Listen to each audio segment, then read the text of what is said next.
Rebel star Prabhas మారుతితో complete entertainment తో చూడాలని ప్రభాస్ ఫ్యాన్స్ అయితే అభిమానులు ఎప్పటి నుంచే ఎదురు చూస్తున్నారు. ఈ సినిమా కోసం అయితే టీజర్ రిలీజ్ చేసి ఊహకందని విధంగా హైప్ అయితే పెంచేశాడు మారుతి.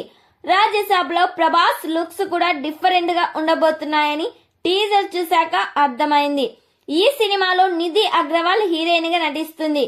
అయితే నిధి అగ్రవాల్ క్యారెక్టర్ ఈ సినిమాకే హైలైట్ కానుందంట. త్వరలోనే ఈ సినిమా నుండి మరో ట్రైలర్ అయితే ప్లాన్ చేస్తున్నారు. ఆల్రెడీ ఈ సినిమా షూటింగ్ 60% అయితే కంప్లీట్ చేసుకుంది.